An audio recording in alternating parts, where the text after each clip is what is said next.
Voici la belle L'Espoir du prince de Mautordu.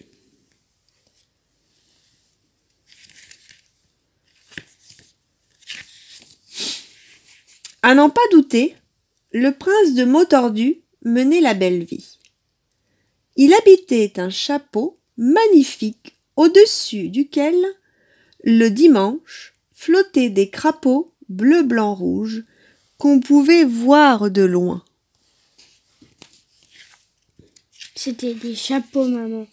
Crapauds. Le prince de Mautordu ne s'ennuyait jamais. Lorsque venait l'hiver, il faisait d'extraordinaires batailles de poules de neige. Et le soir, il restait bien au chaud à jouer aux tartes avec ses coussins. Dans la grande salle à danger du chapeau,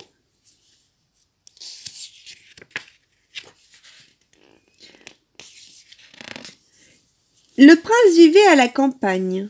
Un jour, on le voyait mener paître son troupeau de boutons. Le lendemain, on pouvait l'admirer filant comme le vent sur son râteau à voile. Et quand le dimanche arrivait, il invitait ses amis à déjeuner. Le menu était copieux. Menu du jour: un boulet rôti, purée de petits bois, pâtes fraîches à volonté, suisse de grenouille, au dessert, braise du jardin, confiture de mûres de la maison. Ouais, ce sont les braises. Elles sont là. Un jour, le père du prince de Mautordu, qui habitait le chapeau voisin, dit à son fils: « Mon fils, il est grand temps de te marier. »« Me marier? Et pourquoi donc ?» répondit le prince. « Je suis très bien tout seul dans mon chapeau. » Sa mère essaya de le convaincre. « Si tu venais à tomber salade, lui dit-elle, qui donc te repasserait ton singe ? »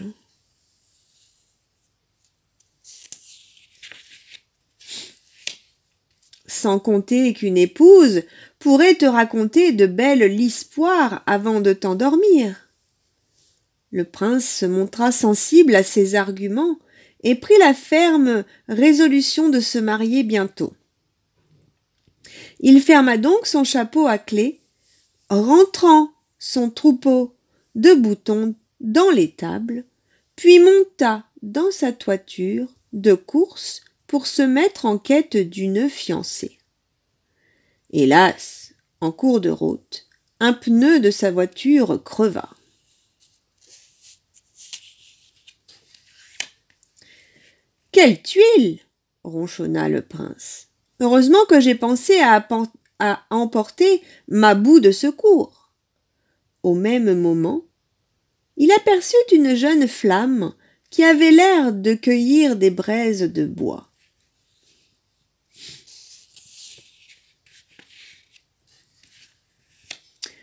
« Bonjour, dit le prince en s'approchant d'elle. Je suis le prince de Mautordu. Et moi, je suis la princesse des écoles, et je suis institutrice dans une école publique gratuite et obligatoire, répondit l'autre. Fort bien, dit le prince. Et que diriez-vous d'une promenade dans ce petit pois qu'on voit là-bas? Un petit pois? S'étonna la princesse. Mais on ne se promène pas dans un petit pois. C'est un petit bois qu'on voit là-bas. Un petit bois? Pas du tout, répondit le prince. Les petits bois, on les mange. J'en suis d'ailleurs friand, et il m'arrive d'en manger tant que j'en tombe salade. J'attrape alors de vilains moutons qui me démangent toute la nuit. À mon avis, vous souffrez de maux de tête, s'exclama la princesse des écoles. Et je vais vous soigner dans mon école publique, gratuite et obligatoire.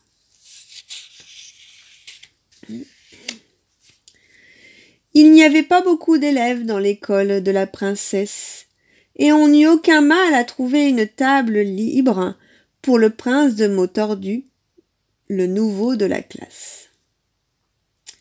Mais dès qu'il commença à répondre aux questions qu'on lui posait, le prince déclencha l'hilarité parmi ses nouveaux camarades.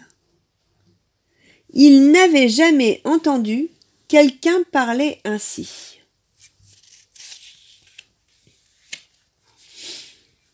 Quant à son cahier, il était à chaque ligne plein de taches et de ratures. On eût dit un véritable torchon. Mais la princesse des écoles n'abandonna pas pour autant. Patiemment, chaque jour, elle essaya de lui apprendre à parler comme tout le monde.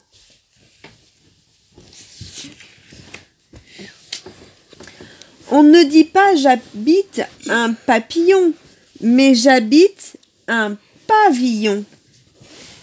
Peu à peu, le prince de Mots-Tordus, grâce aux efforts constants de son institutrice, commença à faire des progrès. Au bout de quelques semaines, il parvint à parler normalement, mais ses camarades le trouvaient beaucoup moins drôle depuis qu'il ne tordait plus les mots.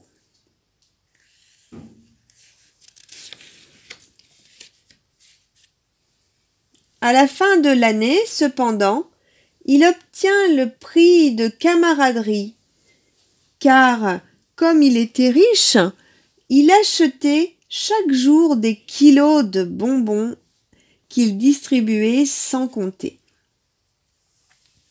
Lorsqu'il revient chez lui, après avoir passé une année en classe, le prince de Mots-Tordus avait complètement oublié de se marier.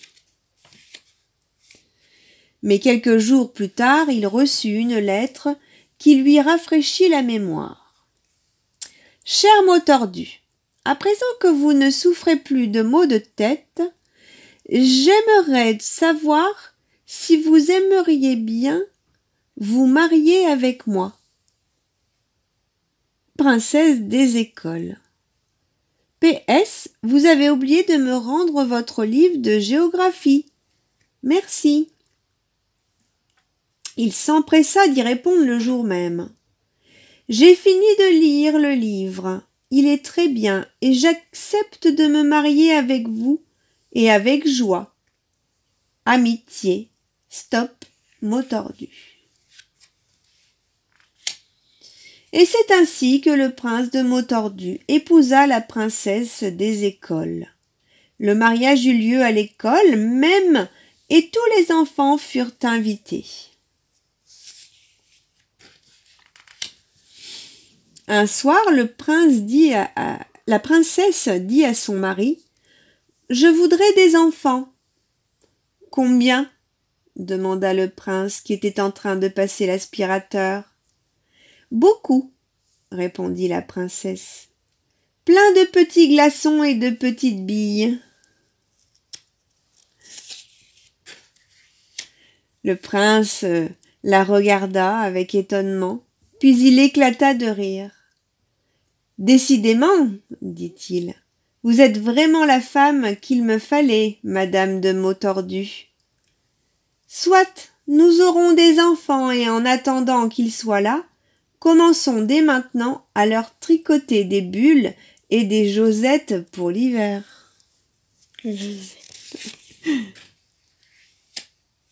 Et voilà, c'était l'histoire. La belle lisse poire du prince de Mots-Tordus, celui qui dit tous les mots tordus.